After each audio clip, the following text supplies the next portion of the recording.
कृपाल सिंधु नर रूप हरि महामोह तम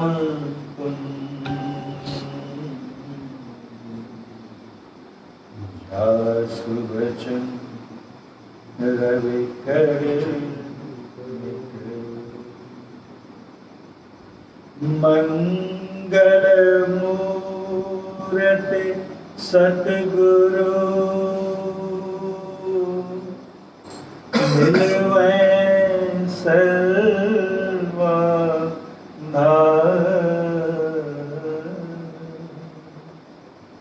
मंगलमय मंगल करण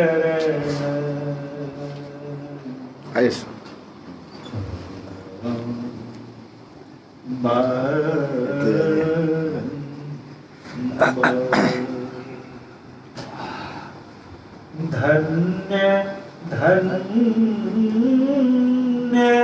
सद्गुरु सुखद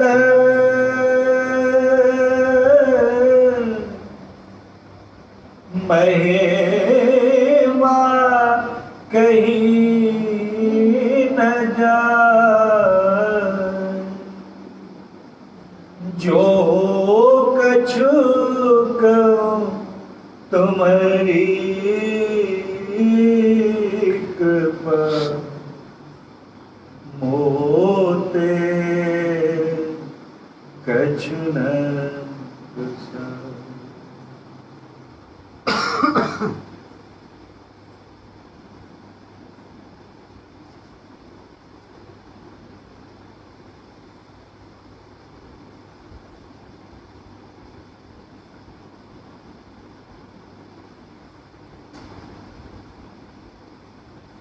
बोलिए प्रेम से श्री सद्गुरु महाराज की जय। समवेत समादरणीय सत्संग प्रेमी, अभी हम लोगों ने जो गजल सुनी वो उत्तर प्रदेश में हाथरस से एक जगह है, तो जिला हो गया है, वहाँ पर वहाँ के किले में रहते थे। उनका नाम था संत तुलसी साहब, और कई लोगों का मानना है कि वो दरअसल महाराष्ट्र के थे, मराठी थे और यहाँ के राजघराने से। लेकिन जैसा आज हमने बुद्ध के धम्मपद में सुना कि उन्होंने अपने राज्य सिंहासन को ठोकर मारकर और जंगलों की राह ली, वैसे ही ये भी, क्योंकि इनका ये राजकुमार थे, युवराज थे और इनका गद्दी नशीन होना पक्का था, तो कहते हैं वहाँ से गायब हो गए और कहाँ गए पता नहीं चला। और फिर कहते हैं कि वही उत्तर प्रदेश में हाथरस में जाकर जो हमारे पेशवा खानदान वहाँ से थे, ऐसा बताते हैं। हालांकि इनके पूर्ण ऐतिहासिक साक्ष्य या प्रमाण नहीं मिलते, तथापि एक बहुत बड़े वर्ग की ये मान्यता है। ऐसा हुआ, जो हम लोग ने ये गजल सुनी उसकी थोड़ी सी भूमिका आपके सामने रखना चाहूँगा कि उनके पास एक मुसलमान आए, ये जबकि वैदिक मतावलंबी थे, लेकिन इनके पास हज करके एक मुसलमान आए थे। जैसे हम लोग तीर्थ यात्रा करते हैं और समझते हैं कि तीर्थ यात्रा करने से हम पवित्र हो जाते हैं, पुण्यवान हो जाते हैं, वैसे ही हमारे मुसलमान भाइयों में भी मान्यता है कि जो हज कर लेते हैं वो पाक साफ हो जाते हैं, उनके जो पाप हैं धुल जाते हैं और वो अपने को हाजी कहते हैं। तो हज करके आए थे, इनका नाम था तकी। लेकिन इनकी दशा ऐसी थी कि हज करके आने के बाद भी मन में जो सुकून होना चाहिए, जो चैन होना चाहिए, जो एक पाप मुक्त पुरुष की अवस्था होती है वो होनी चाहिए, ऐसा होता नहीं था। मन उनका अशांत बेचैन रहता था। और तब उन्हें कहीं से पता चला कि तुलसी साहब जो हैं एक बड़े सच्चे फकीर हैं, जिंदा पीर हैं, तो उनके पड़ोस में पहुंचे और वहीं एक झोपड़ी बनाकर रहने लगे। इसके पहले जितने पद्य हैं तुलसी साहब के, वो सब हिंदी या उससे मिलती जुलती भाषा में है, भारतीय भाषा में। लेकिन कहते हैं कि अपने उन तकी को समझाने के लिए इन्होंने कई उर्दू गजलों की रचना की और उन्हें सच्चा ज्ञान दिलाया। देखिए मुद्दा वही रहता है। अभी मैंने जो गजल सुनाई तो आपको कहीं लग रहा होगा कि हम कौन सी सत्संग में हैं या कहीं और तो नहीं चले गए कि क्या अल्लाहू अकबर पे जाने के लिए और ऐसी बातें हो रही हैं। लेकिन अगर गौर से हम लोग विचार करेंगे तो पता चलेगा कि सत्य जो है वो एक ही है। उस एक सत्य के कई नाम हैं। हमारे शास्त्रों में आया, हमारा वेद कहता है कि एकम सद विप्रा बहुधा वदन्ति। सत्य एक ही है। विद्वान लोग, ज्ञानवान लोग उसे कई कई तरह से उसका बखान करते हैं, वर्णन करते हैं, लेकिन उससे वो सत्य बदलता नहीं। वो सदैव एकमेव रहता है, अपरिवर्तनशील रहता है। और उसी सत्य को कुछ लोग हम ईश्वर कहते हैं, कुछ खुदा कहते हैं, कुछ और मस्द कहते हैं, तितीन कहते हैं, यहोवा, बहुत नाम है। राजस्थान में एक संत हुए दादू धन दयाल साहब, उन्होंने कहा कि दादू सृजनहार के केते नाव अनंत। वो जो सृष्टि करता है उसके कितने नाम हैं उसकी गिनती नहीं। अपनी अपनी श्रद्धा से जिसको जैसा समझ में आता है वो नाम लेते हैं, लेकिन हमारे नाम लेने से वो सत्य या वो परमात्मा बदलता नहीं, वो एक ही एक है। उसको हम जो ढूंढते हैं वो ढूंढने का तरीका गलत है और जगह गलत है। देखिए हज करके आ गए और सुकून नहीं मिल रहा है। क्यों नहीं मिल रहा है? ऐसे ही हम लोग तीर्थों की यात्रा करते हैं, न जाने कितने तीर्थ हम में से कुछ लोगों ने किए होंगे, लेकिन ईमानदारी से बिना किसी को बताए अगर हम अपने हृदय पे हाथ रखें और खुद से ये प्रश्न करें स्वयं से कि क्या मुझे शांति प्राप्त हुई, क्या मुझे संसार के सुख दुख उद्वेलित नहीं करते, क्या जब कुछ मेरे मन के विपरीत घटित होता है तो मुझे क्रोध नहीं आता, क्या मैं अपने सांसारिक लक्ष्यों की प्राप्ति के लिए अकर्तव्य कर्मों को करने से भी नहीं चूकता। इन सब प्रश्नों के क्या उत्तर मिलेंगे बताने की आवश्यकता नहीं। क्या मेरे सारे पाप धुल गए, क्या मैं निष्पाप हो गया, बताने की आवश्यकता है। कहीं भी जाएं हम लोग, ये ऐसी अवस्था आती नहीं है। क्यों नहीं आती है? तो कहते हैं कि हमारे खोजने का तरीका ही गलत है। जहां हम उसे ढूंढते हैं वहां वो है नहीं। वो कहां है? तो देखिए फिर से बार बार हम लोग उसी विषय पर पहुंच जाते हैं कि असल में हम लोग जो कुछ भी करते हैं, कोई भी जो भी काम करता है, मनुष्यों को छोड़ दीजिए, पशु पक्षी कीट पतंग, जो भी कोई भी काम करते हैं, किसी प्रकार की चेष्टा करते हैं, उसके पीछे उनकी मूल भावना क्या होती है? हम जो भी करते हैं वो करके क्या पाना चाहते हैं, हासिल क्या करना चाहते हैं? तो अगर सही तरीके से सोचेंगे उसको, जो बोलते हैं थ्रेडबेयर एनालिसिस, तो यही पता चलेगा कि ये न के न प्रकारेण हम जो करते हैं उससे सुख और शांति पाना चाहते हैं। लेकिन एक विचित्र विडंबना है हमारे जीवन की कि हम कितना भी कुछ करें, शाश्वत सुख, स्थायी शांति हमारे मन में आती नहीं। क्यों नहीं आती? तो संतों ने कहा कि उसकी खोज ही गलत जगह होती है। बहुत बढ़िया मेरा घर है, बहुत तरह तरह के साधन है, सुंदर इंटीरियर डेकोरेशन है, वॉल पेंटिंग है, घुसे तो कोई घुसते ही दंग रह जाता है, वाह क्या मकान बनवाया है। एक से एक सुंदर इलेक्ट्रॉनिक गैजेट्स हैं, पत्नी एकदम सुंदरी है, बच्चे सब हैं, ऐसा लगता है कि मेरे समान सुखी कोई है ही नहीं। मग्न हैं और देख रहे हैं बढ़िया टीवी पर शो आ रहा है, और अचानक हमें क्या लगता है कि उसमें इस गद्दे में सुख है, भोजन में सुख है, और एक फोन की घंटी बजती है और कुछ ऐसा समाचार आता है जो बहुत डिस्टर्बिंग है। क्या होता है, अभी वही टीवी चल रहा है, हमारा फेवरेट शो आ रहा है उस पे, और हम कह रहे हैं बंद करो इसको। वही गद्दा, वही इलेक्ट्रॉनिक गैजेट, बच्चा जिसको देख के ही हमारा मन खिल उठता है, वो गोद में आता है, उसे हटा देते हैं। इन सब चीजों में जो अभी तक सुख नजर आता था वो किधर चला गया? अगर विचारेंगे तो पता चलेगा कि सुख असल में हमारे अंदर में था।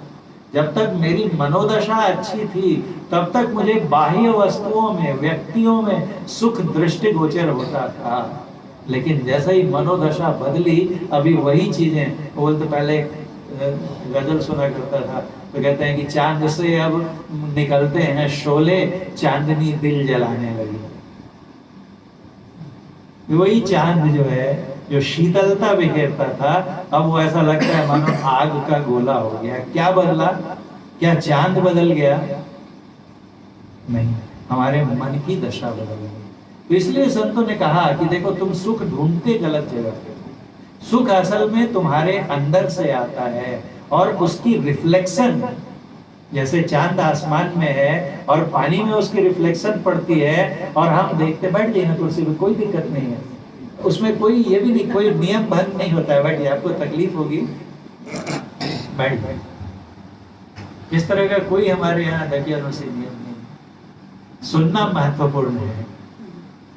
तो कहते हैं कि कहा जहाँ कि ऊपर चंद्रमा है और नीचे जल में उसका प्रतिबिंब बन रहा है, और बच्चा उसी को समझता है। अगर हम अज्ञानी हैं, जो अज्ञानी बच्चा मतलब क्या है, जिसे ज्ञान नहीं है, तो उसी को चंद्रमा समझने बैठता है ना। मैया मैं तो चंद्र खिलौना ले हूं, सूरदास जी का पद्य है। ये चंद्रमा को देखकर भगवान कृष्ण मचल उठे, नहीं मुझे यही खिलौना चाहिए, नीचे वाले खिलौने मुझे नहीं भाते। अब कैसे लाके चांद देंगे? बोलने के लिए बोलते तो तुम कहो तो मैं तुम्हारे लिए चांद तारे तोड़ कर ले आऊं, लेकिन ला सकते क्या? और लेकर भी आएंगे तो क्या मिलेगा? चांद पर है क्या? विज्ञान ने साबित कर दिया पत्थर ही पत्थर है, कुछ नहीं है, दूर से सुंदर दिखता है।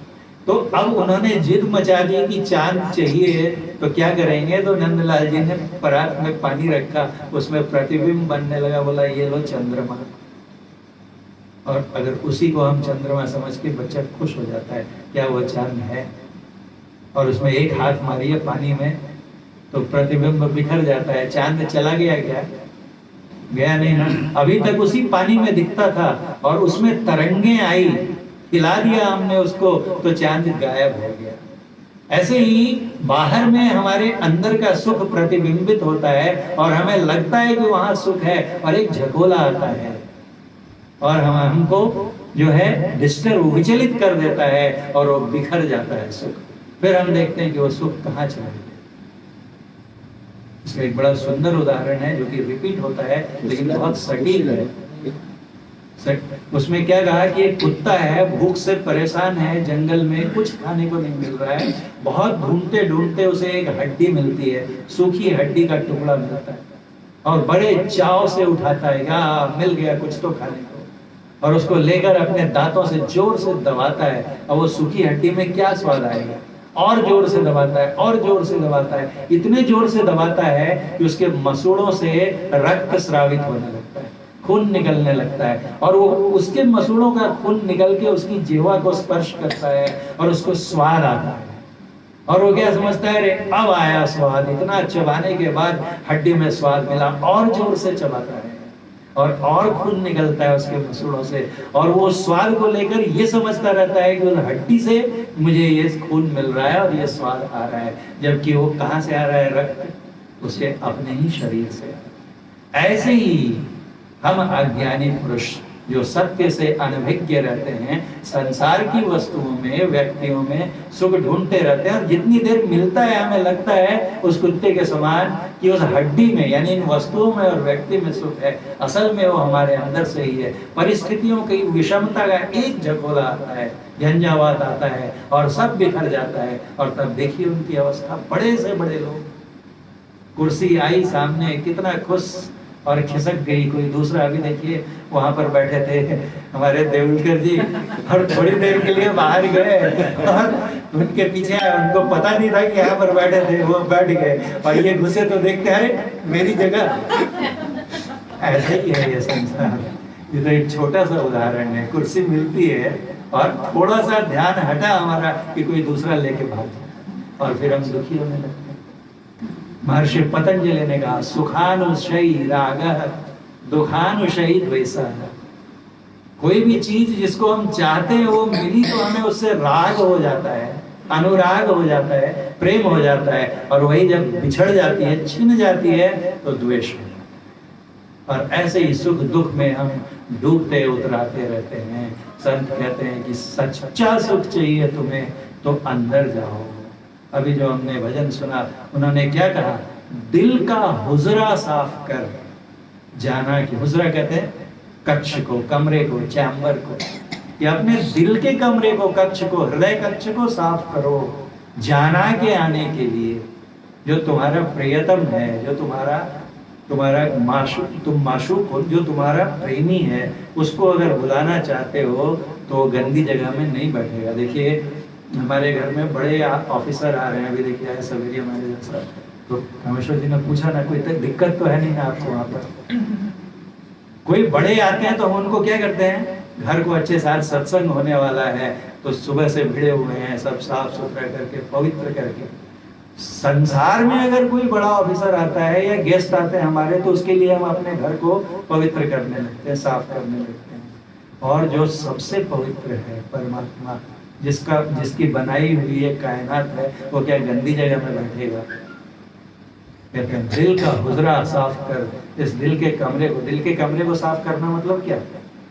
अगर इस हार्ट को साफ करने लगेंगे तो खत्म ही हो जाएंगे हम।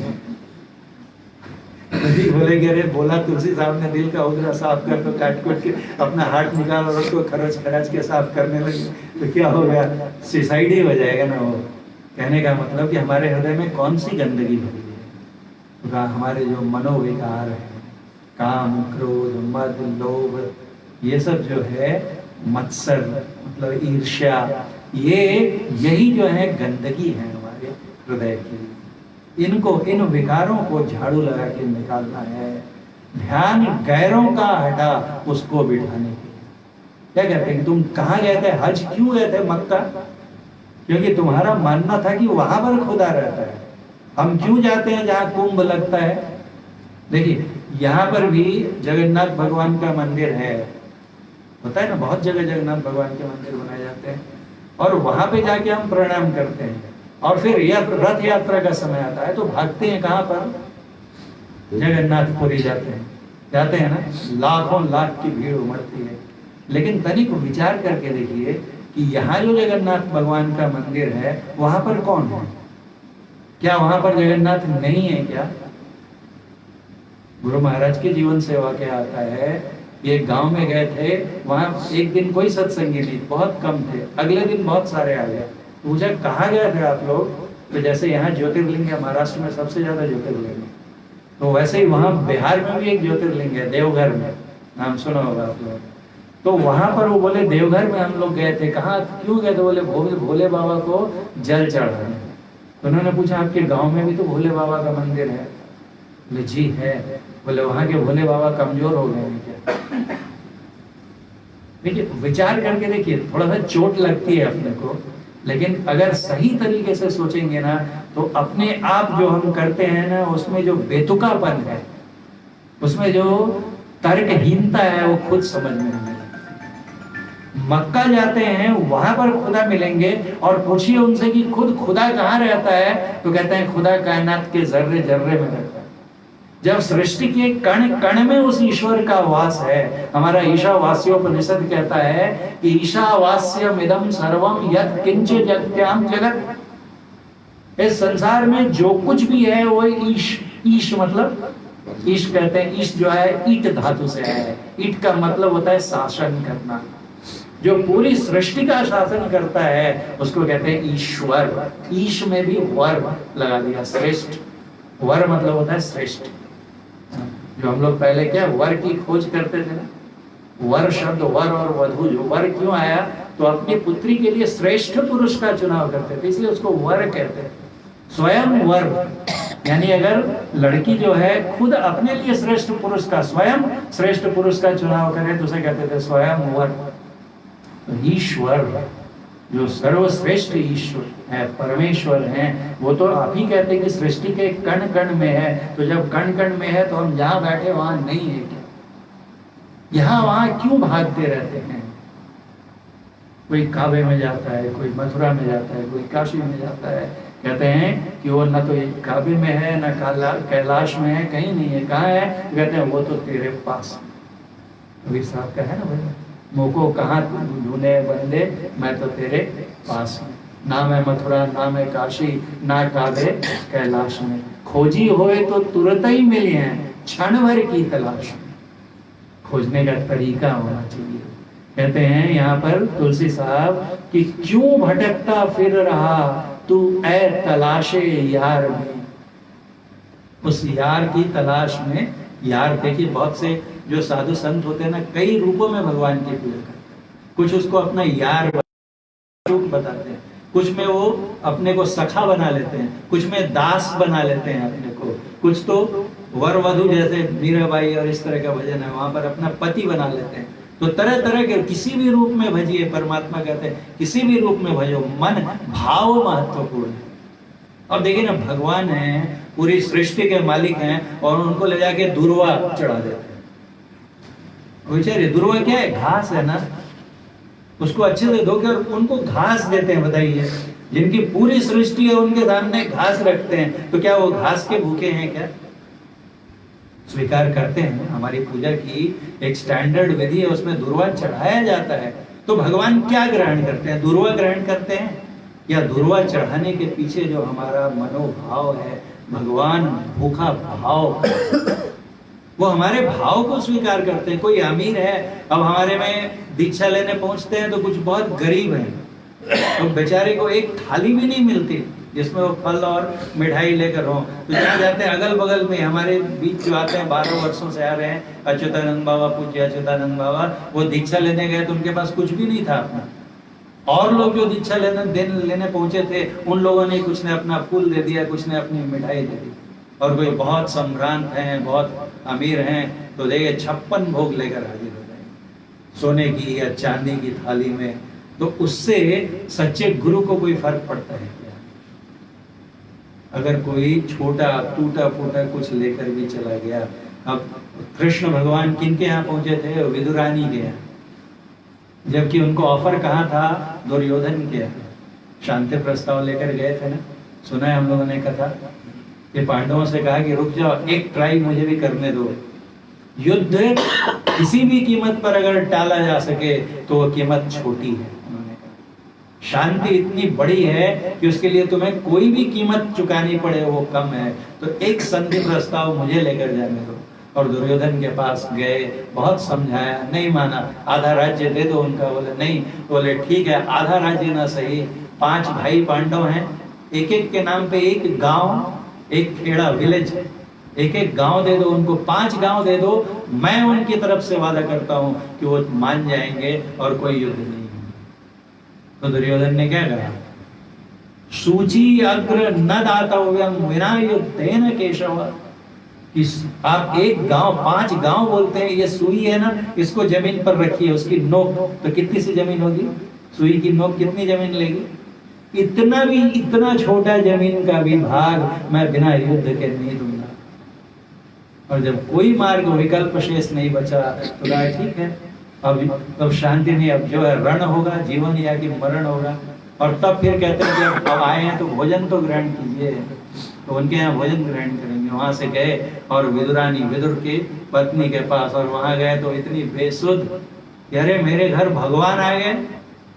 जैसे नहा रही थी वैसे ही दौड़े चली आई। उनको पिता अपना वस्त्र उड़ाया और इतनी भावमग्न, बैठो कन्हैया, खाना खिलाती हैं। तो क्या करती हैं? केले को छीलती हैं और केले फेंकती जाती हैं और छिलके देती जाती हैं। और भगवान कृष्ण छिलके खाए जा रहे हैं मग्न होकर, जैसे अमृत मिल रहा हो। और तभी बीच में पहुंच जाते हैं विदुर और देखते हैं कि क्या कर रही है, छिलके खिला रही है और सब केले फेंके जा रहे हैं। और क्या कर रही है पगली? बोले उनको छिलके खिला रही है। वो होश में आती हैं, अरे मेरे से क्या हो, कितनी बड़ी भूल हो गई, अपने को कोसती हैं और अगली बार केला देती हैं खाने को, वो मुंह में लेते हैं, लेना इसमें वो स्वाद नहीं है जो उन छिलकों में था। तो स्वाद कहाँ था बताइए? भाव। तो वही कहते हैं कि तुम क्यों भटकता फिर रहा? भाव कहाँ से आता है? भाव कहीं बाहर से ला सकते क्या? भाव तो मन में है ना हमारे। तो कहते हैं कि क्यों भटकता फिर रहा तू है तलाशे यार में, रास्ता शहरग में है दिल भर पे जाने की। शहरग कहते हैं सुषुम्ना को। देखिए उनमें भी वो साधना पद्धति है। हम लोग जप करते हैं, वो जिक्र करते हैं, हम लोग ध्यान करते हैं, वो फिक्र करते हैं, उसको मराकबा बोलते हैं। मराकबा मतलब ध्यान करना। सब जगह वो ज्ञान है, वहां पे बहुत ज्यादा छिपा दिया गया है, क्योंकि जो मेन स्ट्रीम इस्लाम है वो जब ऐसी बातें करते हैं तो उनको गलत कर दिया। लेकिन उनके भी जो सूफी संत हैं उनका यही ज्ञान है। हमारे यहाँ भी वही कहा, कहाँ ढूंढते हो लोग भजन? वो कुठे सोदशी रामेश्वर आणि कुठे सोदशी काशी, हृदयातील भगवंत राहिला हृदयातून उपासी। कहाँ जाते हो? काया ही पंढरी आत्मा हा विठ्ठल, नांद तो केवळ पांडुरंग। बाहर जाने की क्या आवश्यकता है? वो सब हमारे अंदर में ही है। तो कोई दूसरे प्रश्न पूछते हैं कि भैया बाहर में ढूंढ लेते तो क्या गलती करते हैं? आप ही तो कहते हो कि ईश्वर सर्वव्यापक है, सब जगह रहता है, तो मैं बाहर में ढूंढता हूँ, कुछ गलत है क्या इसमें? तो कहा कि गलत है। क्यों गलत है? तो कहा कि बाहर में जो मिलेगा वो ईश्वर की माया मिलेगी, ईश्वर नहीं मिलेगा। और आप कितने भी पुराण ग्रंथ पढ़ के देखिए, इसके कई कई प्रमाण मिलेंगे। पहले इसका वैज्ञानिक आधार समझते हैं और कथा भी लेते हैं। देखिए कृष्ण भगवान किसके सारथी बने? पूरी सृष्टि के मालिक अवतार लेकर आए। उन्होंने खुद ही कहा ना कि संभवामि युगे युगे परित्राणाय साधूनां विनाशाय च दुष्कृतां धर्म संस्थापनार्थाय संभवामि युगे युगे। तो खुद ही को डिक्लेयर करते हैं ना कि मैं आता हूँ, मतलब मैं कहीं और रहता हूँ। नारायणी सेना, और वो क्या बन गए? तो इनके ड्राइवर बन गए। ड्राइवर ही कहेंगे ना, आज की भाषा में क्या कहेंगे? जो हमारी गाड़ी चलाए वो ड्राइवर ही होता है ना। तो एक अर्जुन के ड्राइवर तक बन गए। उनके एक भाई भी थे, कुंती बुआ थी उनकी कृष्ण भगवान की, तो फिर अर्जुन उनके फुफेरे भाई हो गए। तो दोनों भाई का रिश्ता है, मित्र का रिश्ता है, और साले बहनोई का भी रिश्ता है। कृष्ण भगवान की बहन सुभद्रा, उनसे विवाह हुआ था ना अर्जुन का, तो फिर वो साले भी बन गए। इतना निकट का संबंध होते हुए भी पढ़कर देखिए महाभारत कि क्या अर्जुन को शांति मिली। 18 अध्यायों की गीता सुनाई उनको गाकर, और गीता सुनने के बाद भगवान श्री कृष्ण से अर्जुन कहते हैं कि मेरा भ्रम नष्ट हो गया, मोह समाप्त हो गया, अब मैं कर्म को तत्पर हूँ। और गीता का ज्ञान एक क्षण में, उन्होंने बताया ना, एक झटका लगता है। बाहर में बहुत सुख है, बहुत सुख है, और एक पानी को हिला दिया तो चांद गायब हो गया। थोड़ा बाहर गए, दूर लड़ते हुए, और इधर चक्रव्यूह की रचना हुई, अभिमन्यु घुस तो गए, बाहर निकलने की विधि नहीं जानते थे, मारे गए, और लौटे अर्जुन तो किधर गया गीता का ज्ञान? नैनम छिन्दन्ति शस्त्राणि नैनम दहति पावक न चैनम क्लेदयन्ति तापो न च शोषयति मारुतः। ये कहाँ चला गया? इतना समझाया था भगवान श्री कृष्ण ने कि अरे मौत शरीर की होती है, जैसे हम पुराने कपड़े को बदलकर नए कपड़े ग्रहण, वासांसि जीर्णानि यथा विहाय नवानि गृह्णाति नरोपराणि। ऐसे ही कहते हैं कि तथा जो हमारे शरीर हैं, इन पुराने शरीरों को छोड़कर आत्मा की, जैसे हमारी ये पोशाक है, ड्रेस है, वैसे ही आत्मा का पोशाक है ये शरीर, वो पुराना हो जाता है। अब अगर मान लिया जाए कि किसी को अमरता का वरदान, एक ने बोला कि अमर होने का वरदान दीजिए, तो उन्होंने कहा दे दूंगा, पहले जाके वहां मिल लो आगे। तो गया वहां, बोले क्या मिलो? जाओ तो तुमको उत्तर मिल जाएगा। तो देखा कि एक अत्यंत बूढ़ा व्यक्ति, एकदम हाथ ऐसे जमीन पर रखा है तो हाथ भी नहीं हिला पड़ा, पूरी सूख के हड्डियां जर्जर हो गई हैं, देखने में भी भय लगता था। बोला ऐसी अवस्था तुम्हारी क्यों? तो बोला मैंने अमरता का वरदान मांगा था। अमरता का वरदान मांगा, मरूंगा नहीं लेकिन शरीर तो क्षीण होगा ना। भूले से भी मत मांगना बोले, जब शरीर हम फटे फटे चिथड़े पहन के जाते हैं क्या? नहीं जाते हैं, चेंज कर डालते हैं। वैसे ही जब हमारा शरीर जो है बेकार होने लगता है तो आत्मा बोलती है अब इस शरीर से काम नहीं होगा, चलो दूसरा शरीर ग्रहण करें। तो ये वाला ज्ञान कहाँ चला गया अर्जुन का? रोने लगे ना, बिलखने लगे, और तब कृष्ण भगवान से प्रार्थना की कि नहीं, मुझे मेरा अभिमन्यु चाहिए। इतना रोए कि बेचारे कृष्ण परेशान हो, बोले ठीक है, और उन्हें दिखाया सूक्ष्म रूप में, सामने लोक में ले गए और दिखाया सामने अभिमन्यु। दौड़े पुत्र, कह रहे ठहर जाओ। कौन पुत्र? किसका पुत्र? बोले जो तुम्हारा पुत्र था वो नीचे पड़ा हुआ है, उसका शव अभी भी युद्ध क्षेत्र में जाओ और उसका अंतिम संस्कार करो। वो शरीर तुम्हारे शरीर का पुत्र था, ऐसे तो कितने जन्मों में मैं भी तुम्हारा पिता रह चुका हूं। किसका पुत्र? अपना विराट रूप दिखलाकर भगवान श्री कृष्ण ने कहा था, नारद को अपना विराट रूप दिखलाकर भगवान श्री राम ने कहा था। ये विराट रूप देखा है आपने? गीता पढ़ी है ना, महाभारत में दिखलाते, जब अपना विराट रूप दिखलाते हैं तो एक एक रोम में कितने ब्रह्मांड, और मर रहे हैं, कट रहे हैं, कुछ मुंह में घुस रहे हैं, कुछ दांत में ही फंस के रह जाते थे। और उन्होंने दिखाया कि तुम क्या मारेगा अर्जुन, इन सबको तो मैं पहले ही मार चुका हूं, तुझे सिर्फ निमित्त बनना है। तो मात्र अपने को साधन समझ, करता न मान, यही समझाया था ना। कर्मण्येवाधिकारस्ते मा फलेषु कदाचन, यही ज्ञान है ना गीता का। कर्म किए जा, फल की चिंता ना कर रहे इंसान, ये है गीता का ज्ञान। लेकिन नहीं समझ में आया ना। क्यों नहीं समझ में आया? ये तो कथा हुई। अब विचारिए कि इसका क्या कोई वैज्ञानिक आधार है? तो कहा कि हाँ, वैज्ञानिक आधार भी है इसका। क्या है वो आधार? तो कहा कि जब ईश्वर सर्वव्यापक है तो सिर्फ हम कहते हैं कि मानते भी हैं।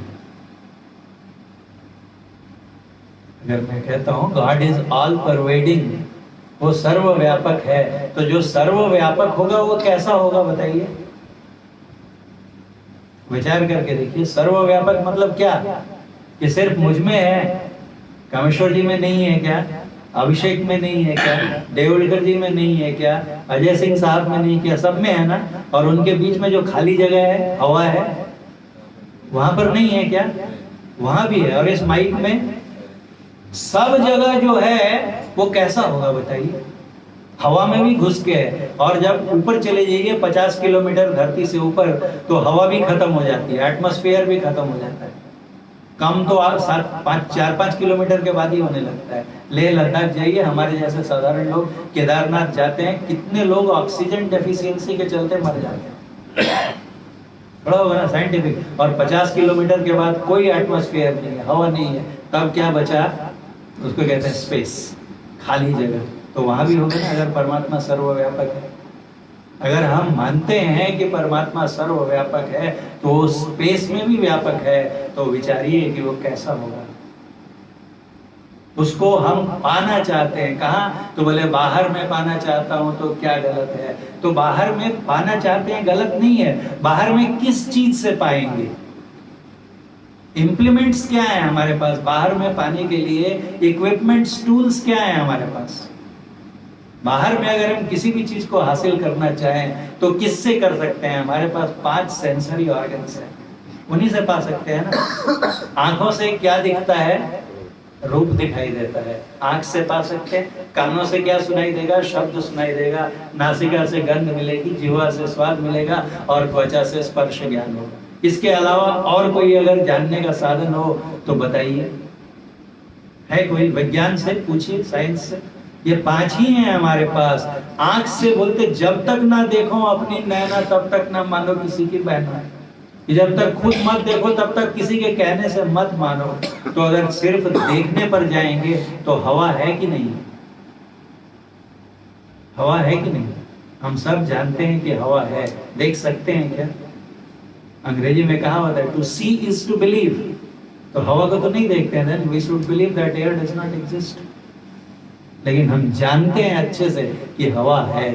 और हवा को तो मान लीजिए हवा का स्पर्श होता है, अभी पंखा चल रहा है तो हवा का स्पर्श हो रहा है।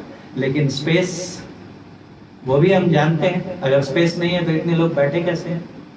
वो अभी ऐसे ऐसे पैर हिला रहे हैं देवलकर जी। अगर स्पेस नहीं रहे तो हिला पाएंगे क्या? टिक के रहेगा पैर, न इधर न उधर किसी तरफ नहीं हिल पाएगा। तो हम जानते हैं कि स्पेस है, अब स्पेस को टच भी नहीं कर सकते, देख भी नहीं सकते, सूंघ भी नहीं सकते। स्पेस की कोई गंध होती है? स्वाद है? तो स्पेस का भी हम लोग ज्ञान नहीं कर सकते। और उस स्पेस में भी जो समाया हुआ है, जो उस अवकाश में, आकाश में भी घुसा हुआ है, उस सर्वव्यापी परमात्मा को इन इंद्रियों से कैसे प्राप्त कर सकेंगे? बताइए ना। साइंटिफिकली हम बात कर रहे हैं कि जो इतना सूक्ष्म है उनको इन पांचों इंद्रियों में से किसी से प्राप्त कर सकते हैं क्या? इनसे जो दिखेगा, स्वयं भगवान श्री राम जो भगवान विष्णु का अवतार हैं, कहते हैं कि गो गोचर जहां लगी मन जाई सो सब माया जानो भाई। क्या कहते हैं? गो मतलब होता है इंद्रिया, गो मतलब गाय भी होता है और गो मतलब इंद्रिया भी होता है। इसलिए गोपाल, एक तो गाय चराते थे इसलिए गोपाल कहते थे, लेकिन असली गोपाल जो हमारी इंद्रियों का पालन पोषण, कौन सी वो शक्ति है जो हमारे, जो बच्चा पैदा होता है लेकिन गिरता रहता है और बड़े होते होते होते 6 फीट 6.25 फीट के हो जाते, इतने बड़े बड़े हाथ हो जाते, सब हमारे नाक इन इंद्रियों का पालक कौन है? तो असली गोपाल तो परमात्मा है। गोविंद, विंद मतलब होता है मालिक। राजस्थान में बोलते हैं विंद, और बिंदनी पत्नी को बोलते हैं, तो विंद मतलब मालिक, इंद्रियों का मालिक वो गोविंद। और गोकुल, ये क्या है? गोकुल मतलब इंद्रियों का जहाँ स्थान है। गोकुल में गोपिकाएं, गोपिकाएं रहते थे इसलिए उसको गोकुल बोलते थे। ये इंद्रियां जहाँ रहती हैं, कहाँ रहती हैं? ये शरीर ही हमारा गोकुल है। और जैसे गायें चरती हैं कहाँ? घास, तो जहाँ वो चरती हैं उस जमीन को कहते हैं गोचर। वैसे ही इंद्रियां जहाँ चरती हैं वो भी गोचर है। इंद्रियां कहाँ चरती हैं? बेचारिए आंखें रूप को चरती हैं। बढ़िया रूप देखा कि चले पीछे, पूरी दुनिया भूल के, है ना? होता है ना? बढ़िया शब्द सुना तो एकदम सब कुछ, अरे रुको भी डिस्टर्ब मत करो, बहुत बढ़िया गाना आ रहा है। तो हमारी इंद्रियां जहाँ चरती हैं, यानी ये जो 5 विषय हैं, कौन कौन से? रूप, शब्द, गंध, स्वाद और स्पर्श, ये 5 विषय, इनको तन मात्रा में कहा। तो यही है ना, यही गोचर है। इन तो कहते हैं कि गो गोचर मतलब इंद्रियां और वो जिसको ग्रहण करें, यानी ये विषय। और जहां लगी मन जाई, जहां तक भी मन की पहुंच है। मन की पहुंच कहां तक है तो उसकी कल्पना नहीं करते। जहां न जाए रवि तहां जाए कवि, तो कल्पना से। और वो कहते हैं कि मन से भी अगर तुमने कुछ सोच लिया तो भी गो गोचर जहां लगी, जहां तक मन जाई सो सब क्या जानो? उसको परमात्मा जानो बोलते हैं क्या? सो सब माया जानो भाई, उसको माया जानो। वो मेरी रची हुई माया है, मैं नहीं हूं। तो अब विचारिए, हम इन आंखों से पाना चाहते हैं। इन आंखों से आज तक जिनको भी मिला है, कभी परमात्मा नहीं मिला है और उससे कभी शांति नहीं मिली। कितना भी, कैसा भी उदाहरण देखिए, सुनने में फिर से बात कटु लगती है, लेकिन वास्तविकता यही है।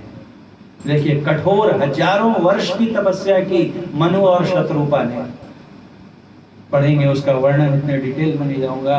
पहले कैसे रहे, फिर कैसे रहे, बाद में हवा पर रहे, और हजारों वर्ष की तपस्या के बाद जब सामने प्रकट हुए भगवान, तो उनको देखकर इतना खुश हो गए, इतने मोहित हो गए रूप में कि बोला उन्होंने वरदान मांगो, तो उन्होंने कहा कि हमें कुछ नहीं चाहिए, बस आपके समान पुत्र चाहिए।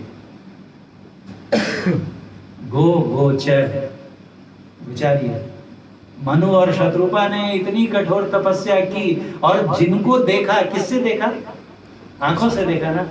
तो गो गोचर, उसको क्या कहा? सो सब माया। तो उन्होंने जो देखा वो माया था। उस माया को देखकर मोहित हो गए। माया महा ठगिनी हम जानी, कबीर साहब ने कहा, बहुत बड़ी ठगनी है। कहाँ ठग लेती है? देखिए, इतने हजार वर्षों की तपस्या के बाद मांगा तो क्या मांगा? रूप पर मोहित हो गए और कहा कि आपके समान पुत्र चाहिए। तो भगवान ने कहा, मेरे समान तो दुनिया में कोई है ही नहीं। अगर आपको मेरे समान पुत्र चाहिए तो प्रतीक्षा करनी होगी, मैं ही आपके गर्भ से पुत्र बन के उत्पन्न होऊंगा। पहले जाइए, अपना राज्य भोगिए, उसके बाद स्वर्ग जाइए, हजारों वर्ष स्वर्ग का आनंद उठाइए, और फिर जब आप अगले युग में जाकर उत्पन्न होंगे दशरथ और कौशल्या के रूप में, तब मैं आपके आंगन में द्रवहु सो दशरथ अजिर बिहारी। गाते हैं मंगल भवन, वो मंगल कल्याण के भवन है। अमंगल हारी, अमंगल का हरण करने वाले, विचारिएगा वहीं की पंक्तियां हैं, गाते हैं हम लोग सुंदरकांड में। ये कितनी बार बोलते हैं, बार बार गाते गाते, जहाँ एक दोहा आया फिर शुरू करते मंगल भवन मंगल हारी द्रवहु सो दशरथ अजिर बिहारी, फिर आगे बढ़ते द्रवहु सो दशरथ अजिर मतलब आंगन, दशरथ के आंगन में विहार करने वाले बन के पैदा हुए। और फिर दशरथ जी का जीवन देखिए तो कितना सुख और कितना दुख। विश्वामित्र आ गए मांगने के लिए कि मुझे राम चाहिए, तो प्राण निकलने लगे। कुछ भी मांग लीजिए आप, मैं राम नहीं दे सकता। वशिष्ठ और विश्वामित्र क्रोधी मुनि शाप दे देंगे, जल्दी से वशिष्ठ जी ने समझा रहे क्या कर रहे हैं, देने दीजिए इनको, जगत कल्याण की जरूरत है। वहां से गए, सीता को ब्याह कर लाए, इतना प्रसन्न, और कह के अब क्या देखा, तो बोलते हैं एक बार देखा कि अब मेरे बाल जो है सफेद हो गए, अब समय आ गया अपना राजपाट सौंपने का। वशिष्ठ जी के पास गए, मुहूर्त निकलवाया और बोला कल ही राम को राज्याभिषेक कर देंगे। और रातों रात देखिए सीन बदलता है ना, हमारे यहाँ भी बदला, रातों रात बदला और फिर बदल गया। रातों रात कह के ही को पता चलता है, और वरदान मांगती हैं और राम को वनवास भेजती हैं। और दशरथ श्रवण कुमार के पिता का शाप प्रतिफलित होता है। और क्या हुआ, राम राम कही राम कही राम राम कही राम, रघुपति विरह न तजेऊ। कहाँ तो गए, कहाँ गए दशरथ जी, तो कहते हैं सुरधाम।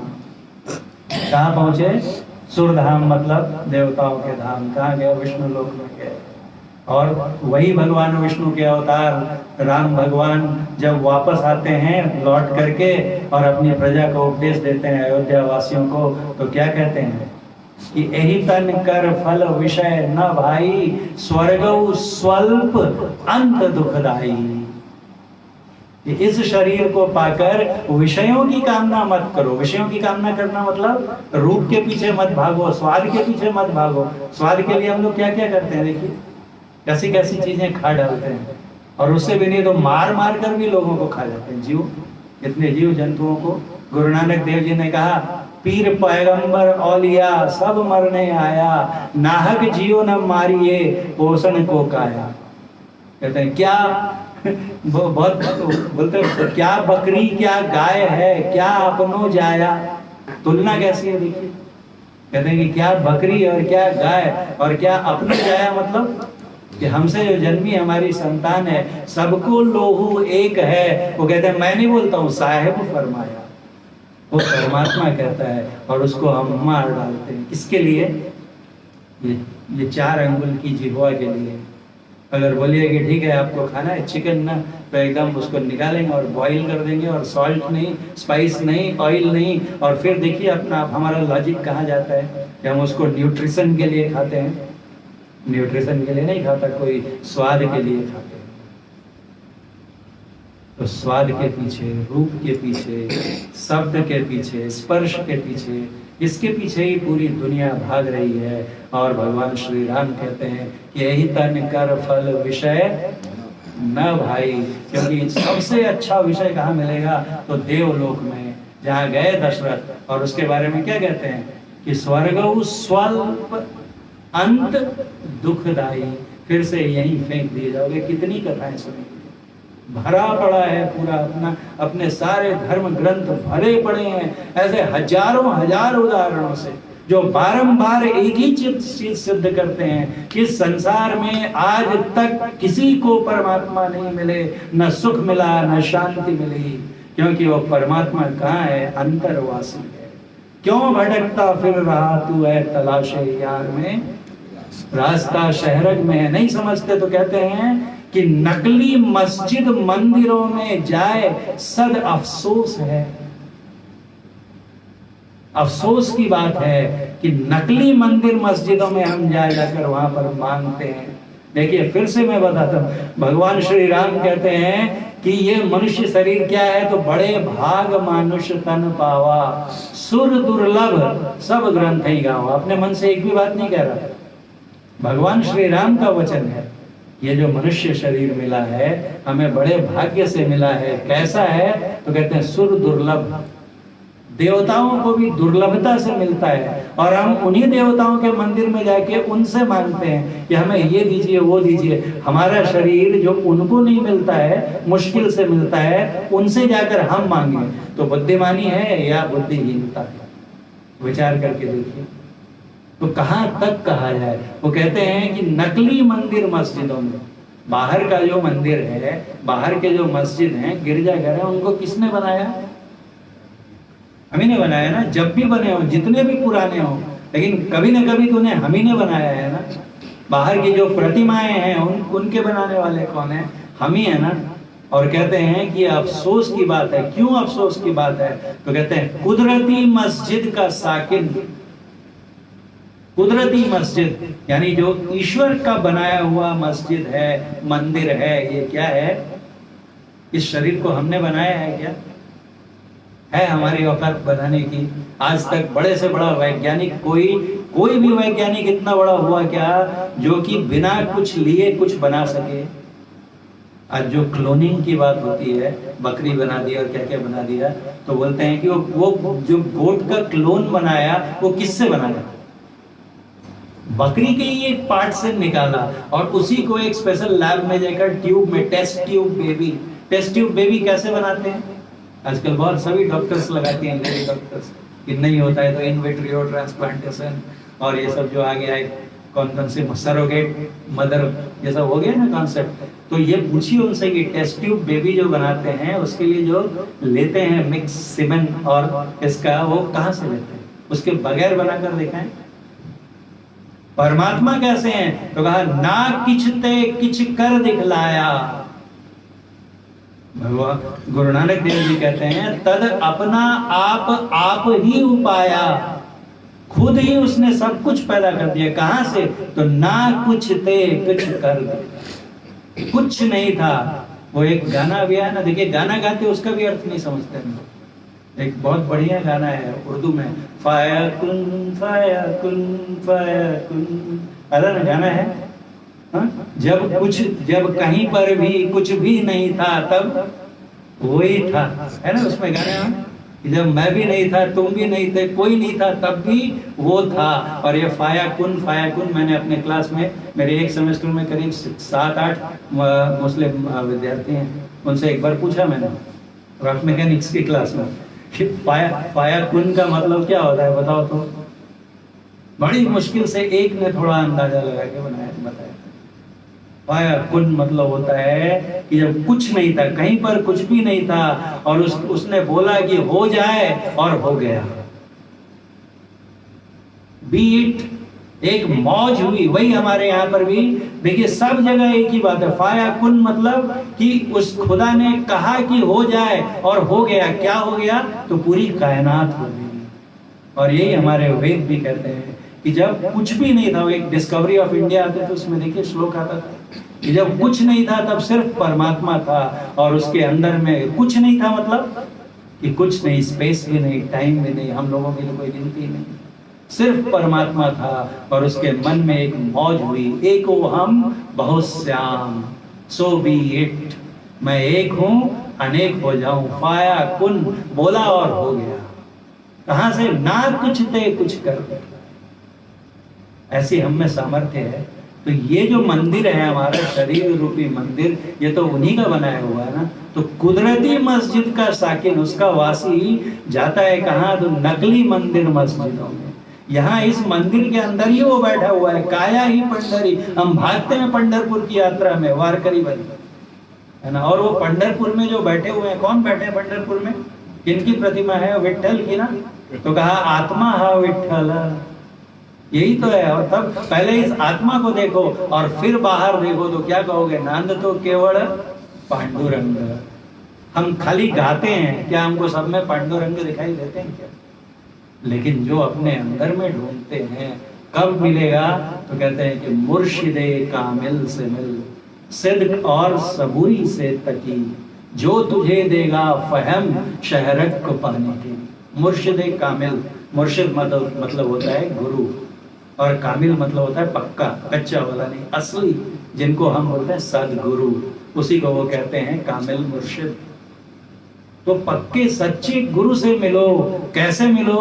तो मन में कपट रख के, यहाँ गए साहब के पास है और एकदम भक्ति बढ़िया बुके लेके गिफ्ट लेकर, साहब आप जब से आए तब से तो सब एरिया की काया पलट हो गई है, एकदम क्या एफिशिएंसी हो गई है, क्या प्रोडक्टिविटी हो गई है, सब लोग जिधर जाओ आपकी तारीफ करते हैं, और मन में तेरे अंदर कपट कतर नहीं। मन में तो हमारे अपना कोई स्वार्थ है कि ऐसा कर करके शायद साहब खुश हो जाएंगे और थोड़ा CR एक्सलेंट या आउटस्टैंडिंग वाला लिख देंगे तो हमारी प्रमोशन हो जाएगी। ये मिलना सच्चाई से मिलना नहीं होगा। कहते हैं मुर्शिदे कामिल से मिल, सिदक मतलब सच्चाई से, और सबूरी, सब्र भी चाहिए। साईं बाबा हुए ना शिरडी में, उनके 2 ही मंत्र थे, अभी भी लिखा रहता है जहां भी जाएंगे, एक तरफ श्रद्धा और एक तरफ सबूरी। श्रद्धा विश्वास और दूसरा सब्र। धीरे धीरे रे मना, धीरे धीरे सब होए, माली सींचे 100 घड़ा, ऋतु आए फल होए। अभी आम का सीजन नहीं है, हम आम के पेड़ में करोड़ों घड़े पानी डाल देंगे तो आम मिलेगा क्या? उसका जब समय आएगा तभी मिलेगा वो। अब संतरे का सीजन आ रहा है तो संतरा मिल रहा है, अब मई में ढूंढने जाएंगे तो नहीं मिलेगा, इसलिए धैर्य भी चाहिए। तो वही कहते हैं कि मुर्शिदे कामिल से मिल, सिद्क और सबूरी से तकी, तो वो तुम्हें फहम देगा, युक्ति देगा। किसको? तो सहरक को पाने के लिए। अंदर का रास्ता, अभी हमने देखा कि सुख हमारे अंदर है, शांति हमारे अंदर है, परमात्मा हमारे अंदर है, और उनको अगर हमें सुख चाहिए, शांति चाहिए, परमात्मा नहीं चाहिए कोई बात नहीं, लेकिन सुख और शांति तो चाहिए ना। तो अगर हमें सुख और शांति चाहिए, अगर हम डिसबिलीवर भी हैं, नास्तिक भी हैं, तो भी ये 2 चीजें सबको चाहिए। तो उसके लिए क्या करो? तो बोलते हैं कि उसके लिए अंदर जाओ। अंदर जाने का रास्ता कहाँ है? तो इस आज्ञा चक्र से होकर है, 10वें द्वार से होके है। 9 दरवाजों में तो हम फंसे ही रहते हैं, 10वें द्वार का मार्ग कौन बताएगा? तो कहते हैं कि गुरु बताएंगे। और फिर जब करेंगे तो कहते हैं कुदरती काबे की तू मेहराब में सुन गौर से, आ रही धुर से सदा तेरे बुलाने के लिए। ये जो कुदरती काबा है, इसके लिए हमें वहां पर सऊदी अरेबिया जाने की कोई जरूरत नहीं, इतना कष्ट करके। कहते हैं ये कुदरती काबा है। इसकी मेहराब मतलब क्या होता है? मेहराब मतलब होता है डोम। ये देखिए डोम है ना, ये डोम है, ये कुदरती काबा है और इसका डोम है। इसके अंदर में बोलते हैं कि गौर से सुनो। गौर से सुनोगे तो क्या मिलेगा? तो कहते हैं कि आ रही धुर से सदा, जो असली घर है परमात्मा, वहां से सदा आ रही है। सदा मतलब पुकार, आवाज, किस? तेरे बुलाने के लिए। तड़ोबा गए हैं, अब आप लोग गए हैं, अब पता नहीं वो बोर्ड है कि नहीं। एक जगह अंदर जाने पे एक बोर्ड है, वहां पर लिखा हुआ है कि stop your engines and listen to the sound of silence.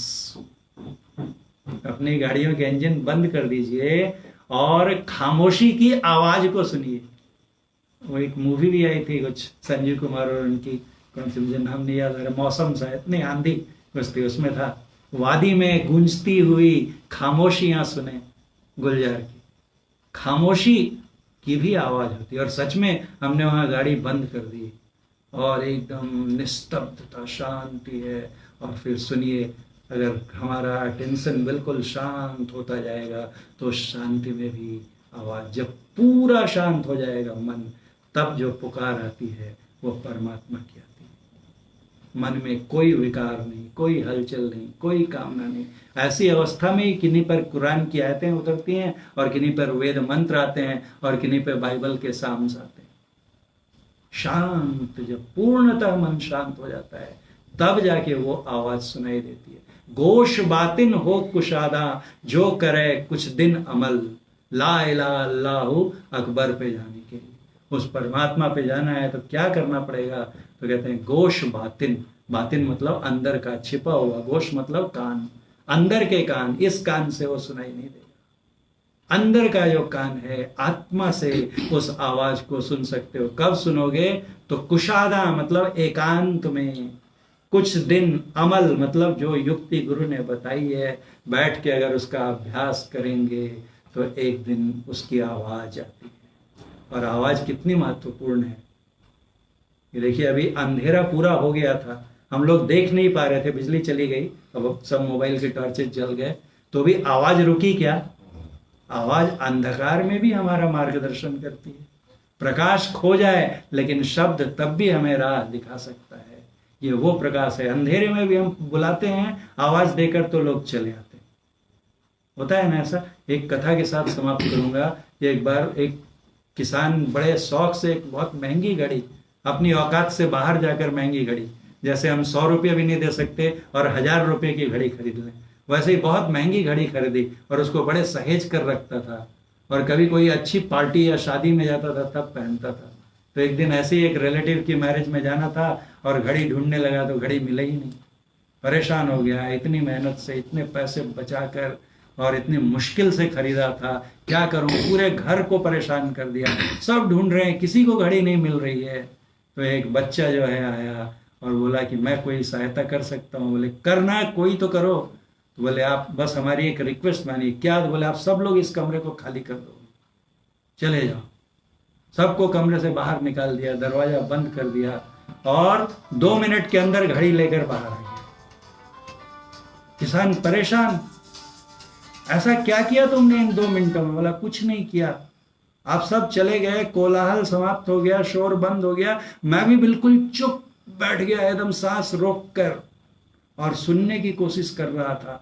तो कहीं से आवाज आ रही थी, टिक टिक टिक, और उस आवाज की दिशा में जिधर वो आवाज बढ़ती थी उधर बढ़ता गया। तो देखा कि आपका ये जो कोठी होती है ना, पता नहीं आपने नहीं देखा होगा, पहले गांव में अनाज जब लाते थे ना, धान गेहूं ये सब, तो मिट्टी के ऐसे ऊंची बनी रहती थी, नीचे से निकालने का एक रहता था, उसमें कपड़े से उसको बंद कर देते थे और ऊपर से धान या उसमें बंद करके रखते थे। तो बोला उस कोठी के नीचे गिर गई थी और आवाज को पकड़ते पकड़ते पकड़ते मैं वहां गया और घड़ी निकाल ली। ऐसे ही है आ रही धुर से सदा, उस परमात्मा की भी टिक टिक टिक टिक आती है, उसको सुनने की फुर्सत ही नहीं। हम अपने शोर में, अपनी इच्छाओं के शोर में, संसार में कुछ पाने की होड़ में इतना शोर मचा रखा है हमने कि अपने अंदर की आवाज कभी हमें सुनाई देती। उसको सुनने का तरीका है, वो सीखना पड़ता है। और जब सीख जाएंगे तो क्या करेंगे? तो कहते हैं ला इलाहा अल्लाहु अकबर पे जाने के लिए। कहाँ लिखा है? तो वही फाया कुन, तो कुन कुरान में है लिखा। किसको? तो अकबर को, उस अल्लाह को, उस ईश्वर को, उस परवरदिगार को पाने का मार्ग कहीं बाहर में नहीं, हमारे अंदर है। लेकिन उसकी युक्ति सीखनी होती है और उसको सीख कर उसका अभ्यास करेंगे तो हम में से हर एक उनकी अवस्था को प्राप्त कर सकते हैं, परमात्मा को प्राप्त कर सकते हैं। और फिर ऐसा सुख आएगा हमारे जीवन में जो भगवान श्री कृष्ण ने कहा कि सुख दुखे समय कृत्वा लाभा लाभो जया जयो। कहते हैं सुख आए दुख आए, लाभ हो हानि हो, जय हो पराजय हो, हर स्थिति में वो मनुष्य अविचलित रहता है। जरा सा भी उसके मन में किसी तरह की जो है क्या कहते हैं उदार नहीं आता, परेशानी नहीं, खुशी में झूम रहे हैं और दुख आया तो पागल हो गए, कुछ नहीं, हर स्थिति में सम रहता है क्योंकि अंदर से वो आनंद से भरा हुआ रहता है। सच्चिदानंद हमारा स्वरूप है, आवश्यकता है कि उसे प्राप्त करने की युक्ति सीखें और उसका अभ्यास करें। हमारे इस मनुष्य शरीर का सबसे बड़ा टॉप मोस्ट गोल यही है, लेकिन वो जो हमारी सबसे बड़ी प्रायोरिटी की चीज़ है उसी को हमने सबसे पीछे अंडर द कारपेट धकेल दिया है और जो सबसे अनइम्पॉर्टेंट है उसके पीछे भागते चलते हैं। यही हमारे जीवन की विडंबना है और यही कारण है कि चारों तरफ इतनी अशांति है, वैमनस्यता है, कटुता है, शक्ति, आपकी एफिशिएंसी और बढ़ेगी। जो काम आज कर रहे हैं उसी काम को कल और अच्छे से कर पाएंगे और इसके अलावा भी समय निकाल पाएंगे। इसके लिए कुछ छोड़ना नहीं पड़ता। जो कर रहे हैं, घर में महिलाएं कर रही हैं, नौकरी पेशा लोग कर रहे हैं, बिजनेसमैन जो कर रहे हैं करते रहिए और ये सीखिए और साथ में इसको भी करिए। ये संसार भी बनेगा और वो संसार भी बने। खाली RIP लिखने से कोई रेस्ट इन पीस नहीं, रेस्ट इन पीस के लिए कुछ करना पड़ता है। नहीं तो कितना भी यहाँ बैठ के उनके लिए श्राद्ध करें, ये करें, उनको शांति नहीं मिलेगी। उनको शांति मिलेगी आपने ही करें उसकी। इस बात का हमें पक्का विश्वास होना चाहिए और उस मार्ग पर चलना चाहिए। बोलिए प्रेम से श्री सद्गुरु महाराज की जय। इतनी देर तक आप सबों ने इतने